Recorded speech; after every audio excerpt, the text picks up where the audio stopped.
Last time हमने representation of vector पढ़ा था, तो अगर मैं थोड़ा सा उसको हाईलाइट करूं, representation of vector.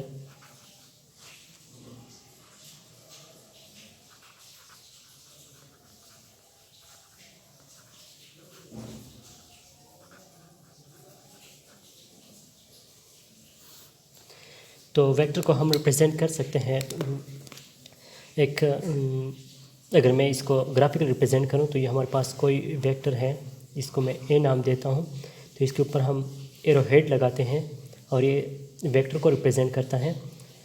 Small letter से अगर हम लिख दे तो इसको मैं फिर ए लिख सकता हूं, ये इसकी डायरेक्शन को रिप्रेजेंट करता है एरो, और ये जो लेंथ है यहाँ से लेकर यहाँ तक, ये इसकी लेंथ को रिप्रेजेंट करता है कि कितनी लेंथ है इस वेक्टर की। तो ये हमारे पास ग्राफिकल रिप्रेजेंट हो गया। सिम्बॉलिकली जो हमने रिप्रेजेंट किया था हेड स्मॉल लेटर में, इसको हम इस तरह लिख सकते हैं, इसको मैंने इस तरह भी डिफाइन किया था, तो इसको वेक्टर को भी इस तरह भी लिख सकते हैं।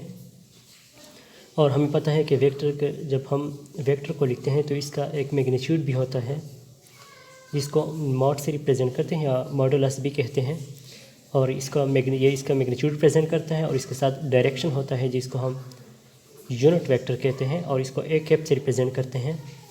ये इसकी डायरेक्शन हो गई, और ये मैग्नीट्यूड, क्योंकि वेक्टर की लेंथ भी होती है जो कि एक मैग्नीट्यूड को रिप्रेजेंट करता है, और इसकी डायरेक्शन भी होती है जो कि इसको हम एक कैप से रिप्रेजेंट करते हैं। तो ये हो गया रिप्रेजेंटेशन ऑफ वेक्टर। तो अब जो हमारे पास जो आपका लोगों का नया टॉपिक है वो है Cartesian coordinate system. Cartesian coordinate system.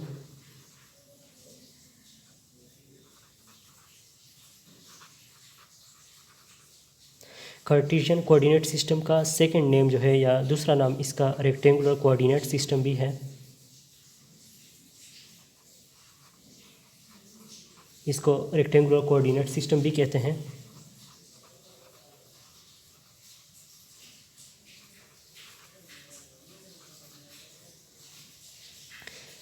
Cartesian coordinate system या रेक्टेंगुलर कोऑर्डिनेट सिस्टम, ये दोनों एक ही चीज़ हैं।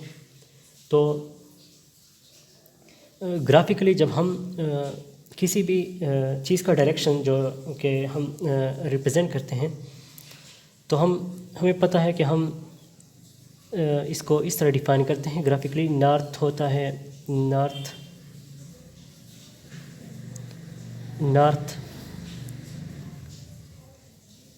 ईस्ट वेस्ट यहाँ पे आता है, नॉर्थ ईस्ट वेस्ट और साउथ। आप लोग ये चेक करें तो हमारे पास जो हम पहले इसको इस तरह जो है वो डिफाइन करते थे कि नॉर्थ है डायरेक्शन, नॉर्थ ईस्ट वेस्ट और साउथ, ये आप लोग चेक करें। तो हम पहले कोऑर्डिनेट सिस्टम जो है पहले इस तरह होता था, लेकिन उसके बाद जो है फिर हम इसको इस तरह भी रिप्रेजेंट करते हैं कि ये हो गया राइट, ये लेफ़्ट, ये अप और ये डाउन। तो हम इस तरह भी कह सकते हैं, लेकिन कोऑर्डिनेट सिस्टम के लिए हम सिंप्लिसिटी के तौर पर इसको हम डिफाइन करते हैं कि for simplicity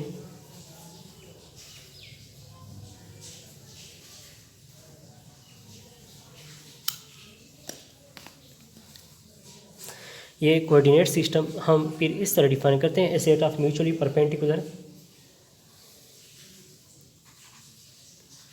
a set of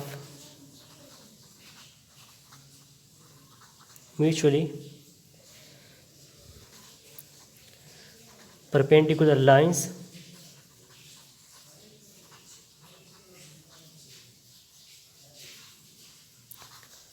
for two dimension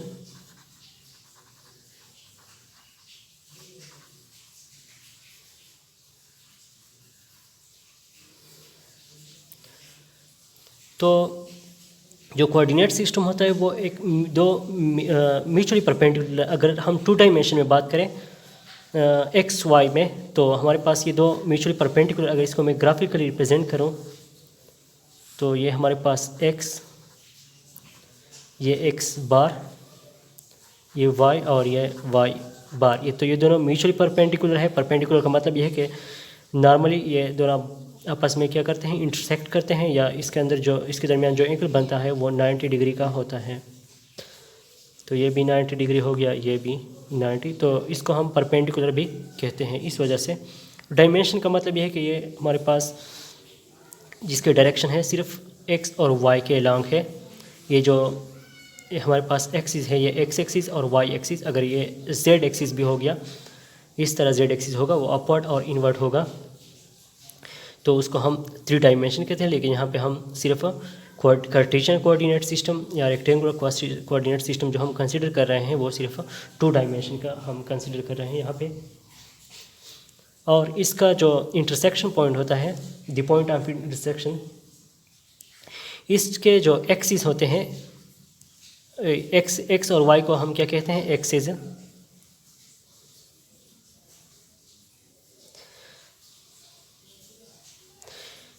इसको हम एक्सिस कहते हैं, एक्सिस। और इसको अगर हम तो इसको ये कोऑर्डिनेट सिस्टम के लिए है तो इसको कोऑर्डिनेट एक्सिस कहते हैं।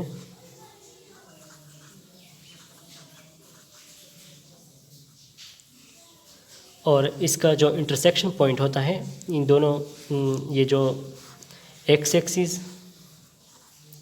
ये वाई एक्स प्राइम, इसका जो इंटरसेक्शन पॉइंट होता है, अगर ये एक्स एक्सिस हो और ये वाई एक्सिस इसको इंटरसेक्ट कर रहा है इस पॉइंट के ऊपर, तो इसको हम और से रिप्रेजेंट करते हैं और इसको ओरिजिन कहते हैं। तो एक्सिस इस कोऑर्डिनेट सिस्टम, क्योंकि हमने इसको डिफाइन किया था कोऑर्डिनेट सिस्टम के लिए, तो कोऑर्डिनेट सिस्टम का जो एक्सिस होता है इसको कोऑर्डिनेट एक्सिस कहते हैं। और इसके इंटरसेक्शन पॉइंट या point of intersection, intersection point of axis, इसको हम कहते हैं इस कॉल्ड ओरिजिन, और इसको ओ से रिप्रेजेंट करते हैं। तो पॉइंट ऑफ इंटरसेक्शन इसका ओरिजिन हो गया। अब इस सिस्टम को फिर क्या कहते हैं, जब इसका ओरिजिन भी हो गया और इसके कोऑर्डिनेट एक्सिस भी हो गए, तो इसको क्या कहते हैं, कार्टेशियन कोऑर्डिनेट सिस्टम और रेक्टेंगुलर कोऑर्डिनेट सिस्टम। और ये जो एक्स एक्स की तरफ इसकी डायरेक्शन है, इसको हम क्या कहते हैं,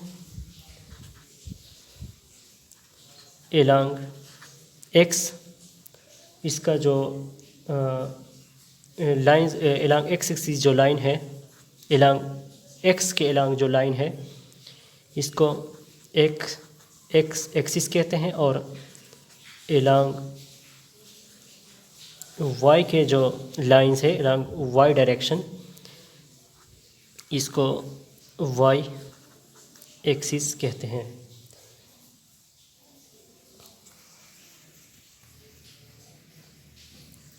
ये जो एक्स एक्सिस है, इसको जनरली या यूजुअली इसको लोग या इसका जो सेकंड नाम है वो है हॉरिजॉन्टल एक्सिस,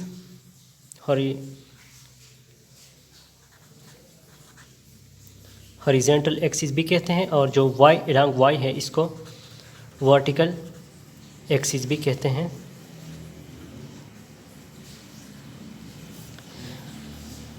इसके एलॉन्ग पॉजिटिव, इसके एलॉन्ग जब इस डायरेक्शन में एक्सिस जो होगा वो पॉजिटिव होगा, इस साइड पे पॉजिटिव वैल्यू होगी, और इस साइड पे जो जब कोई वेक्टर होगा या डायरेक्शन होगी वो ये नेगेटिव एक्सिस है। इस तरह इसके अपवर्ड जो कोई डायरेक्शन होगी तो वो पॉजिटिव होगी, और नीचे इसको वाई प्राइम से इस वजह से रिप्रेजेंट करते हैं क्योंकि ये नेगेटिव एक्सिस है, तो डाउनवर्ड नेगेटिव हो गया। इस साइड पे नेगेटिव हो, इस साइड पे भी नेगेटिव हो, और ये पॉजिटिव और ये पॉजिटिव, तो ये इसके एक्सिस जो है हम इसको इस तरह लिखते हैं। इस एक्स वाई को, ये जो कार्टेशियन कोऑर्डिनेट सिस्टम है, इसको एक्स वाई प्लेन भी कहते हैं, एक्स वाई प्लेन। अब अगर हमारे पास कोई भी वेक्टर हो एक्स वाई प्लेन में, तो इसका डायरेक्शन जो होगा वो हम एक्स वाई प्लेन अगर मैं ड्रा करूँ ये हमारे पास एक्स एक्सिस है, ये वाई एक्सिस, ये x axis ex prime axis, और ये वाई प्राइम, ये भी वाई है। तो अगर इस प्लेन में कोई भी वेक्टर है, फ़र्ज़ करें कोई भी वेक्टर है जिसका जो कि मैं डी से रिप्रेजेंट करता हूँ, ये वेक्टर है और ये इस पॉइंट के ऊपर इसकी पोजीशन है एक्स वाई, कोई भी ऑब्जेक्ट है जो कि इस पॉइंट के ऊपर है, तो इसका एंगल जो एक्स एक्सिस के साथ होगा जिसको हम थीटा कहते हैं, और ये क्या है, एंटी क्लॉकवाइज है, क्योंकि क्लॉकवाइज डायरेक्शन इस तरह होती है और एंटी क्लॉकवाइज डायरेक्शन इस डायरेक्शन में एंटी क्लॉकवाइज होती है और इस डायरेक्शन में क्लॉकवाइज है।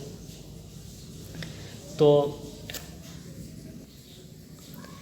इस पॉइंट P के जो कंपोनेंट है एक्स वाई, क्योंकि ये इन दोनों के दरमियान एग्जिस्ट करता है, P के अलोंग भी है और X के अलोंग भी है और Y के अलोंग भी है, तो इसका X कंपोनेंट भी होगा और Y कंपोनेंट भी होगा। तो इसको हम यूँ लिखते हैं, इसका जो Y कंपोनेंट अगर मैं इसको फ़र्ज़ करें इस जो अलोंग Y एक्सिस वो B है और अलोंग X एक्सिस अगर इस पॉइंट का अलोंग X एक्सिस है तो वो A है।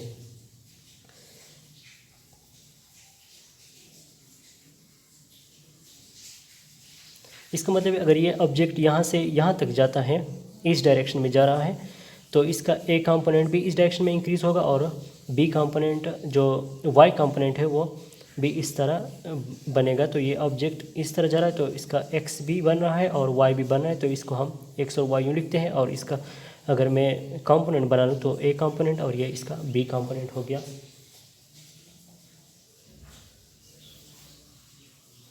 अब अगर हम इसको 3 डायमेंशन में रिप्रेजेंट करें तो 3 डायमेंशन में ये कोऑर्डिनेट एक्सिस हम इस तरह रिप्रेजेंट करते हैं, ये एक्स एक्सिस, ये एक्स प्राइम, ये वाई और ये वाई प्राइम।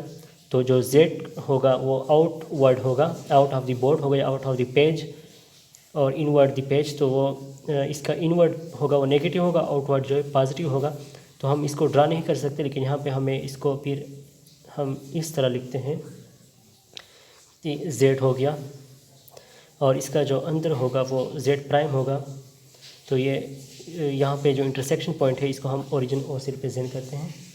तो ये 3 डायमेंशन में है, 3 डायमेंशन, और ये 2 डायमेंशन में है क्योंकि इसके सिर्फ एक्स और वाई है और इसका 3 कंपोनेंट आ गए एक्स वाई और जेड। इसको यूँ भी लिखते हैं, ये 3 डायमेंशन हम इस तरह भी लिखते हैं कि ये एक, अगर मैं इसका नेगेटिव ड्रा नहीं करूँगा, अगर मैं नेगेटिव ना लिखूँ तो हमारे पास जो पॉजिटिव एक्स वाई होंगे वो इस तरह होंगे, एक्स वाई और जेड। ये जेड आउटवर्ड होगा लेकिन इसको हम लिख नहीं सकते, तो इस वजह से हम इसको इस तरह डिफाइन करते हैं।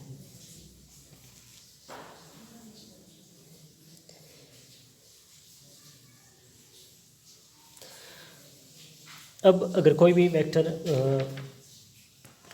एंगल बना रहा है इस एक्स वाई और जेड के साथ, अगर कोई वेक्टर यहाँ पे जो वेक्टर है वो सिर्फ एक्स, और अगर ये एक्स के साथ थीटा बना रहा था, लेकिन अगर मैं इसको कह दूँ कि ये वाई के साथ भी एंगल बना रहा है, इसका भी एंगल हम ले लें, तो इसका कोई नाम दे दे बीटा और ये इसका एंगल फिर होगा एल्फ़ा। अब अगर कोई वेक्टर 3 डायमेंशन में वेक्टर जो है एंगल बना रहा है, तो इसको मैं ड्रा नहीं करता, लेकिन ड्रा नहीं कर सकता, तो इसको मैं डैश से रिप्रेजेंट करता हूँ। और इसका जो एंगल एक्स एक्सिस के साथ एंगल होगा वो एल्फ़ा होगा, वाई के साथ बीटा होगा, और जब जेड के साथ इसका एंगल बनेगा तो वो गामा से हम रिप्रेजेंट करते हैं। और ये कोई वेक्टर है जो कि इस तीनों प्लेन में एग्जिस्ट करता है 3 डायमेंशन में। इस वेक्टर को मैं ऐसे रिप्रेजेंट करता हूँ। तो ये हम लोग आप लोगों का हो गया कार्टेशियन कोऑर्डिनेट सिस्टम या रेक्टेंगुलर कोऑर्डिनेट सिस्टम।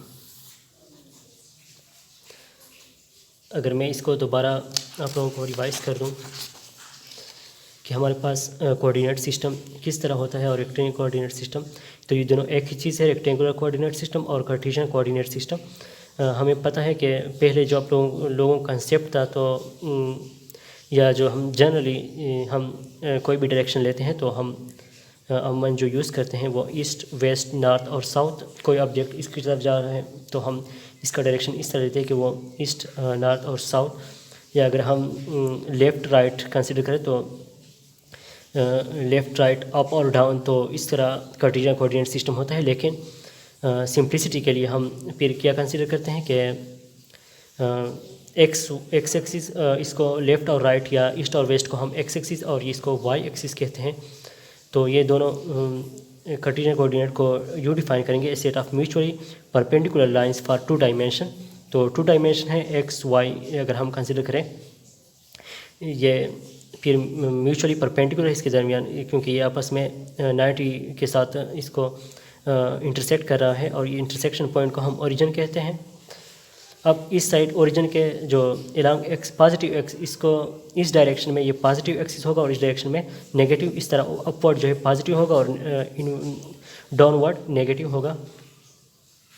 एक्सिस और इस एक्सिस को हम कहते हैं, अगर ये कोऑर्डिनेट एक्सिस में है तो इसको कोऑर्डिनेट एक्सिस कहते हैं और इंटरसेक्शन पॉइंट को हम क्या कहते हैं, ओरिजिन कहते हैं। अब इलांग एक्स एक्सिस का नाम, इलांग एक्सिस को एक्स एक्सिस भी कहते हैं। अगर लाइन जो है एक्स के इलांग है तो इसको एक्स एक्सिस कहते हैं और वाई के इलांग है तो वाई एक्सिस कहते हैं। और इसको जनरली या यूजुअली इसको फिर हॉरिजॉन्टल एक्सिस भी कहते हैं। अगर कोई कह दे कि हॉरिजॉन्टल एक्सिस, तो हॉरिजॉन्टल एक्सिस का मतलब ये होगा कि वो इलांग एक्स एक्सिस होगा, और अगर वो कह दे कि वर्टिकल एक्सिस होगा तो वो अपवर्ड और डाउनवर्ड आएगा। इसको वर्टिकल की एक्सिस कहते हैं और इसको एक्स एक्सिस कहते हैं, हॉरिजॉन्टल एक्सिस और ये वर्टिकल एक्सिस हो गया। अब अगर हमारे पास कोई भी वेक्टर है